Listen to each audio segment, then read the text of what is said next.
What's going on, guys? S. Bell MMA here with another video. This is an old video. This is actually the first tournament that I ever competed in as a white belt. I'm actually competing against a blue belt. This is one championship grappling tournament. I didn't know at the time he was a blue belt. I just knew he was smaller than me, which was the only thing that mattered at the time. But I wanted to share and show this video just to have a look at how far you can see how far you've come when it comes to how you move when you compete. Here I had no real takedowns. I didn't really know what I was doing in terms of techniques.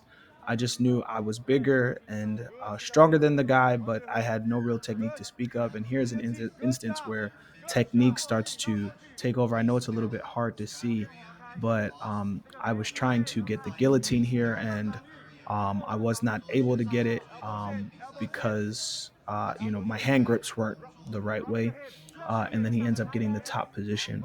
And in this match, I get absolutely wrecked, but I feel like it was an amazing learning experience. See here, he ends up getting trying to get the um, omoplata, excuse me, but I was just able to power out of it.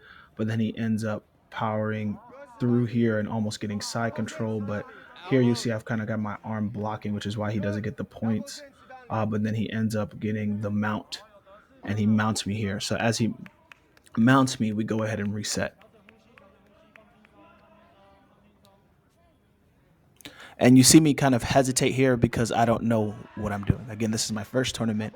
I'm very, very new to all of this. So he's guiding me back to the floor, and I just didn't know. Um, but again, it was an amazing learning experience. And then to have my very first high tournament be a very high quality one like this one, this was actually in Macau back in, I want to say, 2015.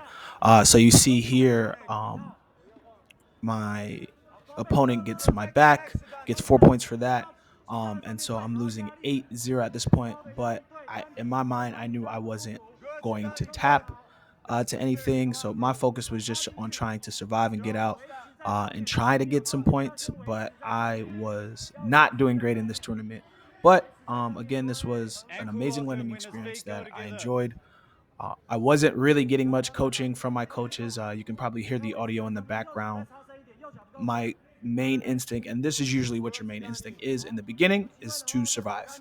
Uh, and I show my wins with my losses. You guys who pay attention or who watch any of my videos know that I'm very objective about how I view my matches. I'm not trying to oversell myself, and I'm not trying to undersell myself. I want to show you the full story of my matches, whether with the wins and the losses. Here you can see that he does a great job of just riding my back, and he's got great leg positioning. So the big thing here is to watch all the good things that he did and the bad things that I did. So here he's kind of flattened me out. He's trying to get the choke. My focus is trying to get my hips back down to the ground. Not doing a great job of that because I don't think we had gotten to that part yet, which is okay. So here again, I try to sit up and I just try to power through it. And at this point, of course, you're exhausted because somebody's been riding your back. I'm just trying to turn and get some better positioning. Of course, now I know so many different techniques and so many different ways that I could get out of this now. But of course, hindsight and training is always 2020.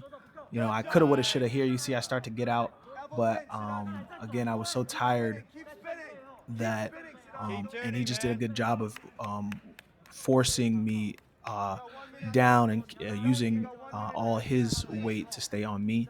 And then they want me to down to reposition. Here, I thought the match was over, but I was exhausted.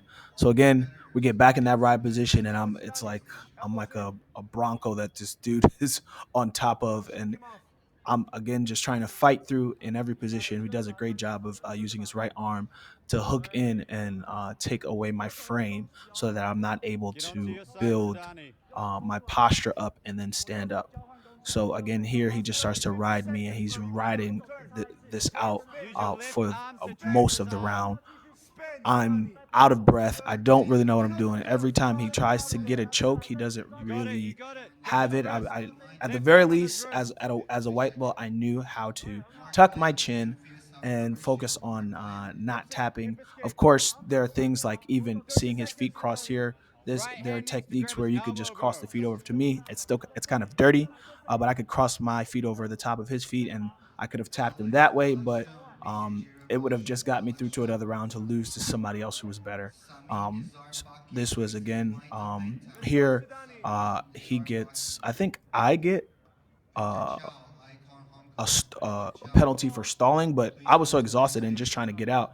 There was nothing else that I could do. So, and I wasn't. And like I said, I wasn't gonna tap. And then the match was almost over, so I wasn't really sure why the ref gave me that. But yeah, that's it. So hope you guys enjoyed that one. That one again was a different video.